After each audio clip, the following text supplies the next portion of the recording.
Hi there, everyone. Meteorologist Robert Speta here with you on the 14th, going into the 15th of January 2014. And really, the big topic out here today, and you can just see it in the middle of your screen, is our low pressure area actually expected to become a tropical depression, already a minor tropical depression via JMA just towards the east of the Philippines. Will this become a Gatan? I still don't really think so at this point. It's a low pressure area, and that's the big topic with it, and it just has been bringing rainfall, and that's really where we're going to spend the bulk of this update. But also, you can see all that cloud cover getting sheared off towards the northeast. We are expecting this. We have an upper level trough coming through. That's picking that up, and a new low is developing towards the south of Japan. And that you can see here on the JMA weather map, also a tropical depression down there towards the south. This is the low starting to develop here. That is pulling in that cold air from the north, though, along with the northeast monsoon, which is farther down here towards the southeast.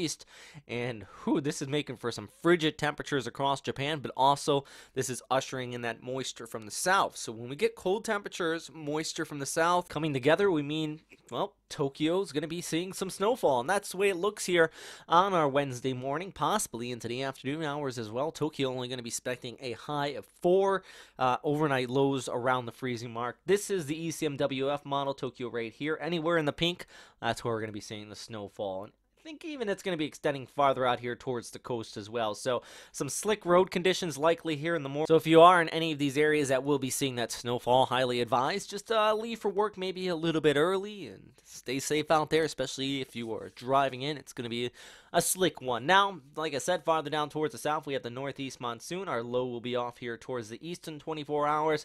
And then we have our little low pressure, possibly tropical depression still. Via JMA, it currently is a minor tropical depression. But even if we call it one or not, right now it's just semantics. The big thing is the northeast monsoon, which has been, well, bringing the winds in. Take a look at that, 67 kilometers, 70 kilometers per hour right there.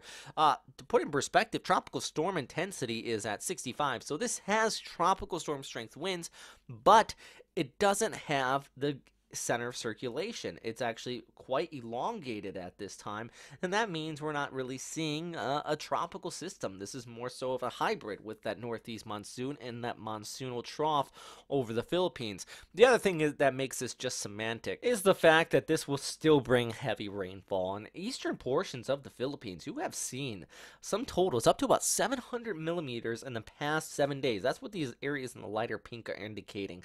And unfortunately, the next 24 to 72 hours, some areas of eastern Visayas, you still could see an additional 200 millimeters of rain. We already have numerous reports of landslides flooding out here. And unfortunately, the ground's already saturated, as you just saw with that graphic. Now, if we go ahead with a model forecast from GFS, that rain, it pushes east, but it really just lingers across the Philippines going through the rest of the week. And that's the unfortunate news, is that we're still looking at more rainfall. I think most of it's going to stay south of Manila, so the bulk of the population there in Luzon is going to miss out on this. Some afternoon thunderstorms still likely, but the heaviest is in those Typhoon Haiyan or Yolanda hit areas where a lot of people are still in temporary shelters. So this is not going to be welcomed. It's mainly caused, and the reason why this is lingering, we have our high pressure off here towards the north. Like I said, we have that northeast monsoon coming in, so we have the winds there, and then we have some easterly winds, or westerly winds, excuse me, on the southern periphery of this.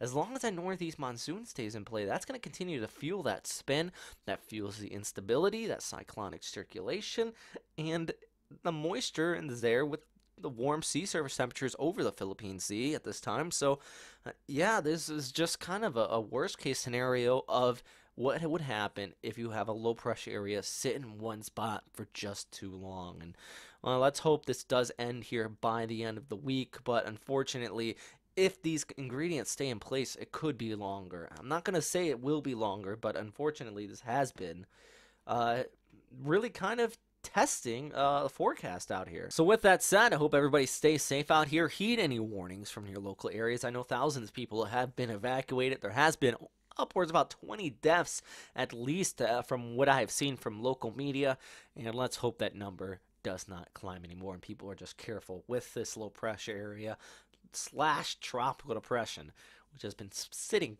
parked over the Philippines since last Wednesday. Thanks for watching, everybody, and as always, If you have any questions, comments, or suggestions, you can post them down there in the comment box below, and stay safe out there.